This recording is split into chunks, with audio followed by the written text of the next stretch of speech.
Hey everyone, this is Eric Snell, the author of the Fit Businessman book. And I always try to motivate you to start training or continue training and to eat quite healthy to keep you fit while you're working.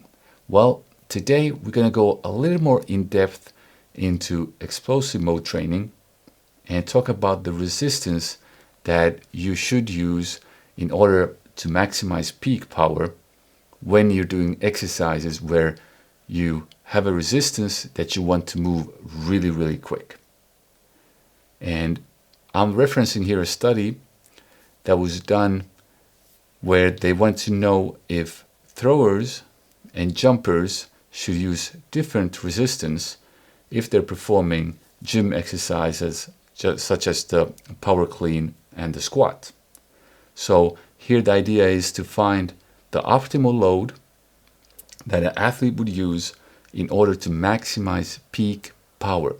And I think it's quite obvious that it's a difference if you're throwing something and you want to have the peak power for the throw, or if you're going to move your body and try to find the peak power for your body. And one way, of course, to find out is to use a percentage. So you should first figure out your 1 RM, so your 1 repetition maximum, so your max lift.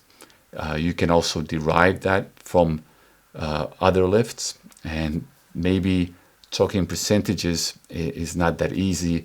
So a lot of times when you train, if you know you can do 3 repetitions of something, you're approximately at 90%. If you do 5 repetitions, that's about 70-75% of your max.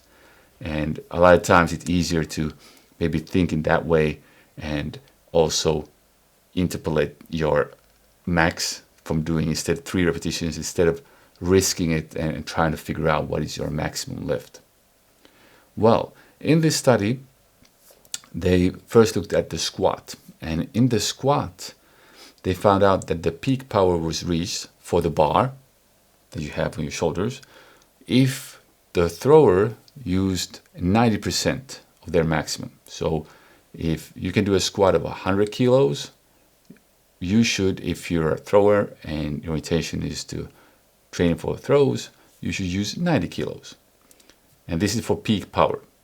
And for the jumper, what could have been the load for peak power? Well, it was 10%. Just 10. So for the jumper, it would be more beneficial to use 10 kilo on the bar if the max is 100 kilo. That's a huge difference, right? So when you go into the gym and you're thinking, I'm training for this performance sport, I want to be good in this sport, you got to take into account what the hell you're doing in your sport. Are you throwing something? Do you want to propel your body fast? So 10 kilos, that's not a lot. So the thrower, of course, they have more mass. They might need a little bit more resistance. I could probably guess that, and I could think that, okay, the jumper should be elastic, dynamic, and the body should move quickly. But I think it's a huge difference here. And that's why when we think about explosive mode training and you want to do jump squats, you want to do regular squats, you got to take into account what really you want to do. Of course, it's fun just to do it, but if you have a sport that you're into, you might want to consider what resistance you should use depending on that. And then they also did the same type of examination of the power clean. And in the power clean, they actually came to the conclusion that 90% was the right resistance for both the thrower and the jumper. And power clean is actually used a lot, especially in athletics. I think also in a lot of sports like ice hockey, rugby.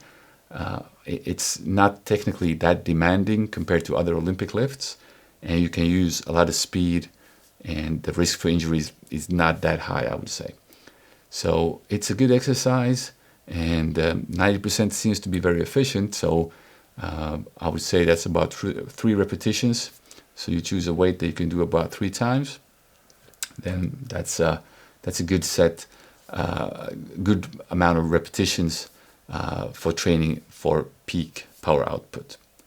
And I also have another study I found for the deadlift, where actually the throwers peak output comes at 50%. So let's say a thrower, they're quite strong, right? So they might do a 200 kilo deadlift. For peak power output, they should use 100 kilos. Can you guess for the jumper, for the one that's using the body? Just 30%. So these differences are huge, because a lot of times you think, okay, you go to the gym, you put a maximum weight there, and you just grind it out. But a lot of times you should be dynamic, you should be fast, do your movements explosively. And the question is, of course, the more weight you use, the slower it goes. So if you really want to train for sports, don't be afraid to take off some weight in the weight room. Don't load it up. And you want to train progressively. You want to put more weight every week. It's shown that gives results. You add weights as you go on, right? But that might be detrimental to your performance. So if you're interested in these type of facts and try to examine a little bit more in detail how you should train and what's optimal for different sports, then I really suggest you pick up my book, The Fit Businessman Book, from ExplosiveMode.com. And there's over 250 references to different studies. And I'm trying to help the average Joe to train and eat, but there's also some more in-depth knowledge about training for sports. And I think if you create a little bit of interest in that side of it, that will also motivate you to go to the gym and to train. And the more you go, you get into it, the more motivation you will have. So that's it for today. I'm Eric Snell, the author of the Fit Businessman book, and I'll see you at work.